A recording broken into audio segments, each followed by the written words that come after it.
नमस्कार दोस्तों। ये तो आपने सुना ही होगा कि कोशिश करने वालों की कभी हार नहीं होती और बिना कुछ किए जय जयकार नहीं होती। आज आपको अभी हाल ही में जो सेकंड ग्रेड का रिजल्ट आया है उसके लिए जो लोग सफल हुए हैं, जिन विद्यार्थियों ने अच्छी रैंक प्राप्त की है, सफलताएं प्राप्त की है, उनको हार्दिक बधाइयाँ। और बहुत सारे विद्यार्थी ऐसे भी हैं जो सफल नहीं हो पाए। जैसा कि मेरे पास ऐसे भी कुछ विद्यार्थियों के फ़ोन कॉल्स आए हैं जिन्होंने दोहरी सफलता प्राप्त की है, और कुछ विद्यार्थी ऐसे भी थे जिनके फ़ोन कॉल्स आए हैं कि सर सुबह से 3 घंटे हो गए, रो रहे हैं, परेशान हो रहे हैं, निराश हो रहे हैं, एकदम से हताश हो चुके हैं, समझ में नहीं आ पा रहा है कि क्या करें क्या ना करें। तो ऐसी स्थिति में उन्हें क्या करना चाहिए, कैसे पढ़ना चाहिए। और मैंने बेरोज़गारी से लेकर 2 सेकंड ग्रेड, 1 फर्स्ट ग्रेड और 1 कॉलेज लेक्चरर में ऑल राजस्थान सिटी रैंक कैसे प्राप्त की, कैसे यहाँ तक का सफ़र तय किया, ये आपके साथ मैं साझा करना चाहता हूँ। अगर आप लोग इस तरह का वीडियो देखना चाहते हैं तो कमेंट करके ज़रूर बताएं। जितने ज़्यादा कमेंट्स होंगे उस हिसाब से यह तय किया जाएगा कि इस तरह का वीडियो आपके लिए बनाया जाए। और ये बहुत ही महत्वपूर्ण है कि किसी भी विषय को पढ़ने के लिए हमें 2 चीज़ें बहुत ज़रूरी है। एक तो अभी लॉकडाउन चल रहा है, तो बहुत सारे स्टूडेंट्स का तो माइंड वैसे ही काम नहीं करता कि बाहर कहीं जा नहीं पा रहे हैं, घर में बैठे बैठे हताश निराश हो गए हैं, ये पता नहीं है कि वैकेंसी कब आएगी, कब एग्ज़ाम होगा। और वास्तविकता तो ये है कि ये किसी को भी पता नहीं है। अगर आपको अभी कोई व्यक्ति ये कह दे कि एग्ज़ाम नवंबर दिसंबर में हो जाएगा या अगले साल होगा या 2-4-6 महीने में होगा, तो वो केवल और केवल कयास लगाने वाली बातें होंगी, अंधेरे में तीर मारने वाली बातें होंगी। अभी तक ये कहीं भी तय नहीं हो पाया है कि एग्ज़ाम कैसे होगा, कब होगा। हाँ, लेकिन जैसे भी होगा, जब भी होगा, ये तय है कि सिलेक्शन उसी का होगा जो पढ़ रहा है, जो तैयारी कर रहा है, जो लगातार लगा हुआ है। अब जो विद्यार्थी पढ़ाई नहीं कर रहे हैं, निराश हताश हो रहे हैं, या जिनको हाल ही में सेकंड ग्रेड या अन्य किसी एग्ज़ाम में असफलता मिली है या बार बार असफलताएं मिल चुकी हैं, तो उनमें एक जोश और उमंग नष्ट हो जाते हैं। वो पढ़ना नहीं चाहते, उनमें वो हिम्मत बच नहीं पाती। ऐसा क्या करें, ऐसा क्या पढ़ें और कैसे पढ़ें? आपको किताबों से लगाव हो जाए, और इस कदर लगाव हो जाए कि आप जब किताब पढ़ते हैं तो सामान्यतः सुनने में आता है कि जब किताब लेकर बैठते हैं तो हमें नींद आती है। ऐसे कौन से तरीके हैं कि किताब पढ़ें और आपको नींद भी नहीं आए? ऐसा क्या करें जिससे आपको जो पढ़ा हुआ है वो लंबे समय के लिए याद हो जाए? ऐसा क्या करें जिससे आपके एग्ज़ाम्स में कभी भी प्रश्न गलत नहीं हो? ऐसा क्या करें जिससे आप जितनी बार एग्ज़ाम दें उतनी बार सफलता मिल जाए? ये सब जानने के लिए आप कमेंट करके बताएं। आपको अगले वीडियो में इस तरह का मैटर ज़रूर दिया जाएगा।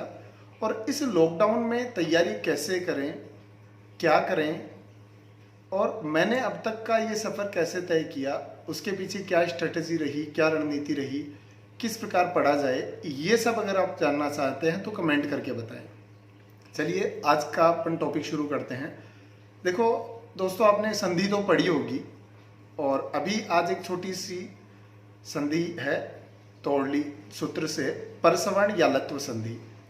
संधि आप सभी ने पढ़ी है। हो सकता है अभी जो मैं आपको संधि पढ़ाने जा रहा हूँ वो आपको पहले से आती हो, लेकिन ये जरूर है आज आपको मैं इस संधि को पढ़ने का कुछ नया अंदाज, नया तरीका पेश करने की कोशिश करूँगा। और कोशिश ये रहेगी कि आप इस संधि में वो सीख सकें जो कि आप किताब पढ़कर नहीं सीख पाते, या किसी बुक से हो सकता है आप इस संधि को रट तो लेते लेकिन फिर कभी कंफ्यूजन हो जाता है या भूल जाते। इसी तरह जितनी भी संधियां हैं, सभी संधियों के लिए इस तरह की स्ट्रेटजी, इस तरह की ट्रिक, इस तरह की कहानियां, किस्से बनाकर उन संधियों को अगर बड़े एंजॉय करते हुए पढ़ा जाए तो आप आसानी से उसको याद रख पाते हैं। एक बहुत इम्पॉर्टेंट चीज़ है कि एक तो पढ़ाई करने में हमें बोरियत होती है, और एक पढ़ाई हम इतनी शिद्दत से करें कि हमें उसमें मन लग जाए, जो पढ़ें उसमें डूबना शुरू हो जाए, उसी में डूब जाएं, मन करे ही नहीं कि बुक छोड़ दें। ऐसा क्या करें? क्योंकि आप ये तो सब जानते ही हैं कि जिस काम को करने में आपको मज़ा आता है वो आप बार बार करना चाहते हैं, चाहे वो कोई भी काम हो। चाहे आपको खेलने में मज़ा आता है तो आप बहुत बार खेलना चाहते हैं। जैसे अभी इस लॉकडाउन में बहुत सारे लोगों को लूडो किंग खेलने में मज़ा आ गया, तो वो बहुत लंबे टाइम तक लूडो किंग खेलते रहे, बहुत एक एडिक्शन टाइप हो गया। इसी प्रकार किसी को बुक्स पढ़ने में मज़ा आता है। अब आपको सुनने में अजीब लग रहा होगा कि बुक्स पढ़ने में भला कब से मज़ा आने लगा, लेकिन वास्तव में ऐसे कुछ तरीके हैं जिनसे आपको बुक्स पढ़ने में भी मज़ा आता है।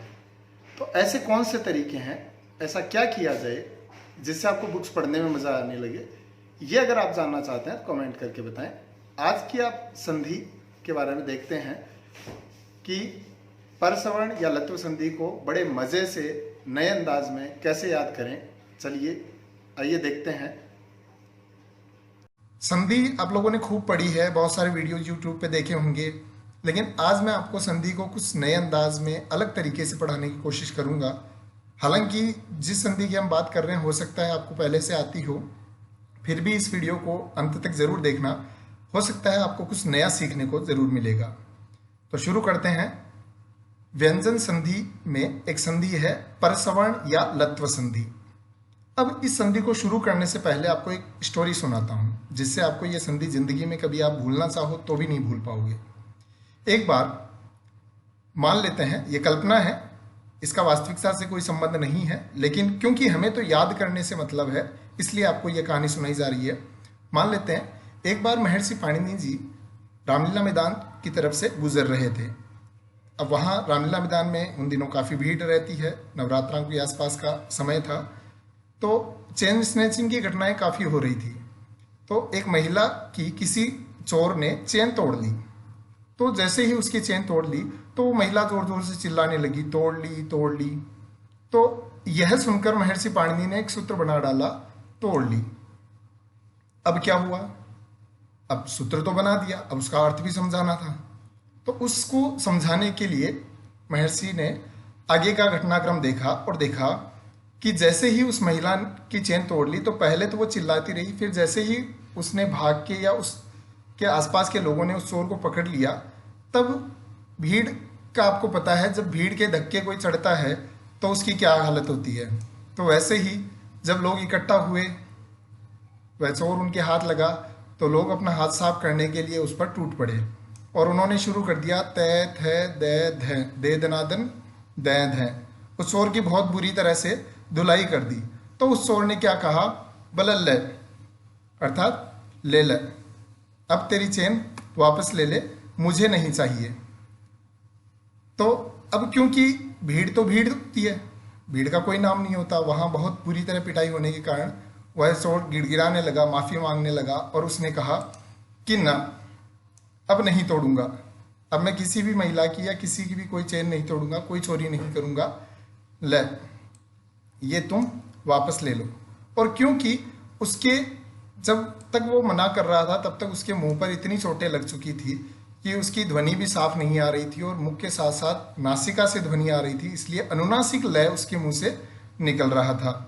तो इस तरह ये सारा घटनाक्रम देख के महर्षि पाणिनि ने इस सूत्र का अर्थ बना डाला, जो कि इस प्रकार से है। अब इसको हम समझते हैं कि यदि तय वर्ग के बाद लय हो तो उस प्लस से पहले वाले तय वर्ग के स्थान पर भी लय हो जाता है।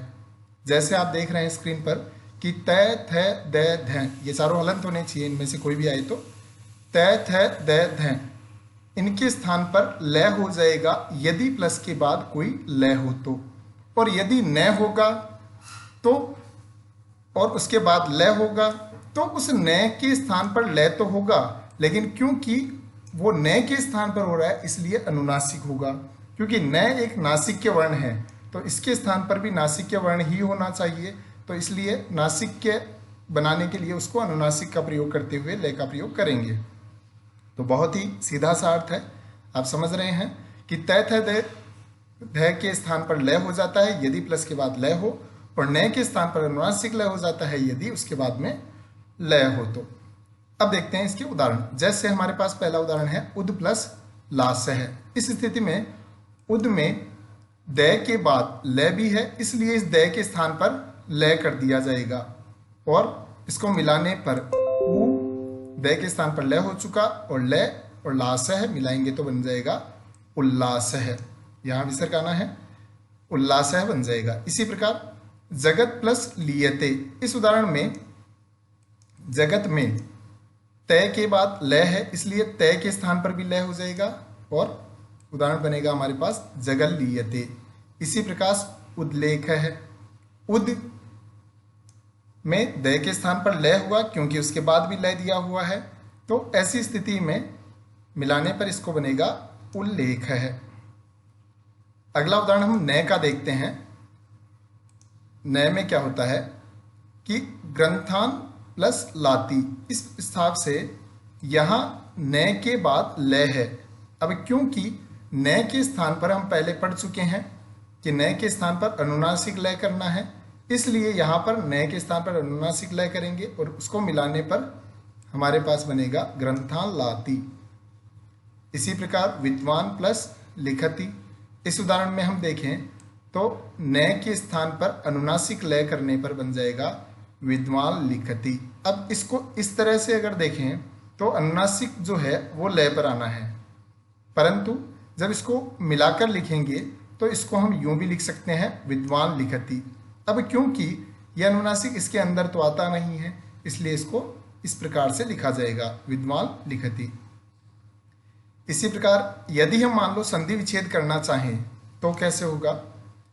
महान लोभी, इस उदाहरण में जैसे अब हमें ये पहचानना है कि विच्छेद करें कहाँ पर, तो सीधा सा तरीका है, उसके लिए पीछे चलते हैं वापस, कि जब इन वर्णों के स्थान पर लय हो जाता है और आगे एक लय दिया हुआ है तो इसका तात्पर्य है कि आधा लय और एक पूरा लय, इस प्रकार से दो लय दिखाई देंगे हमें।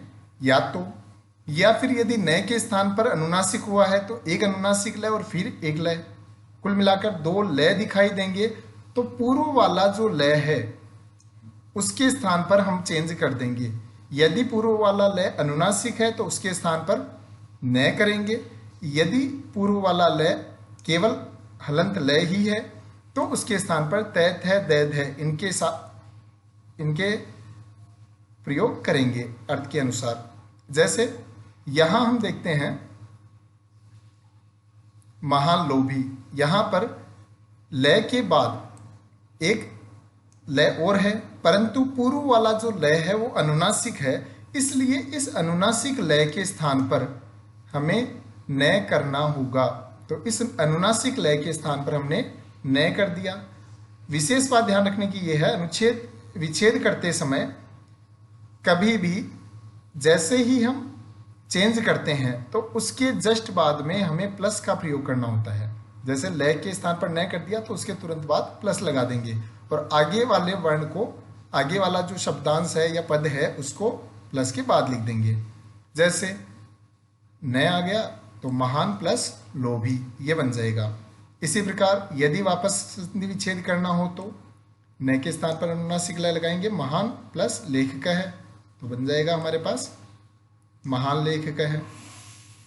इसी प्रकार महान लाभ है तो वही अनुनासिक लय के बाद न आ रहा है और फिर उसके बाद में लय है, तो इस अनुनासिक लय के स्थान पर क्या करेंगे, न कर देंगे और बन जाएगा महान प्लस लाभ है। तो इस प्रकार यदि आप इस वीडियो को पूरे को ध्यान से देखते हैं और इसी प्रकार हर्षोल्लास के साथ में, मौज मस्ती के साथ में, एंजॉय करते हुए पढ़ते हैं तो यह बहुत आसान हो जाता है। और हमेशा याद रखिए, किसी भी टॉपिक को, किसी भी विषय को अगर आप बोझिल समझकर, एक बोझ समझकर या कठिन मानकर उसको याद करेंगे तो वो कभी याद नहीं हो पाएगा, और यदि याद हो भी गया तो कुछ समय बाद उसको आप पुनः भूल जाएंगे। तो इसको आप बहुत ही मस्ती से पढ़ें, पढ़ाई को हमेशा एंजॉय करें, और इसी प्रकार यदि आप उल्लासपूर्वक पढ़ते रहेंगे तो जिस वक्त रिजल्ट आएगा उस वक्त आपके रोल नंबर का उसमें उल्लेख होगा, और जब आपका उल्लेख होगा तो आप सफल हो जाओगे। और फिर अगर आप कुछ लिखते हैं तो लोग कहेंगे कि विद्वान लिखता है, कि विद्वान व्यक्ति लिखता है, और उससे फिर आपको महान लाभ होने वाला है, बहुत लाभ होने वाला है। इस प्रकार आप किसी भी संधि को या किसी भी व्याकरण के टॉपिक को बहुत ही एंजॉय करके पढ़ें। और इसी प्रकार आप अन्य संधियों के वीडियो अगर आप देखना चाहते हैं, क्योंकि संधि टॉपिक बोर्ड पे पढ़ाना ज़्यादा अच्छा रहेगा, इसलिए कोशिश करूंगा कि आगे आने वाले वीडियोस में आपको संधि या इस प्रकार के व्याकरण संबंधी टॉपिक जो हैं वो बोर्ड पे पढ़ाए जाए। तो यह वीडियो आपको कैसा लगा कमेंट करके ज़रूर बताएं, और अगर आपको वीडियो अच्छा लगा है तो लाइक, शेयर और सब्सक्राइब ज़रूर करें। और जो लोग पहली बार हमारे चैनल पे आए हैं वो सब्सक्राइब करके बेल आइकन के ऑल नोटिफिकेशन को ज़रूर दबाएं, ताकि आपको आने वाले वीडियोस की जानकारी मिलती रहे। So keep watching, enjoy studying. पढ़ाई को एंजॉय कीजिए, बोझ मत समझिए। सफलता आपके कदम चूमेगी।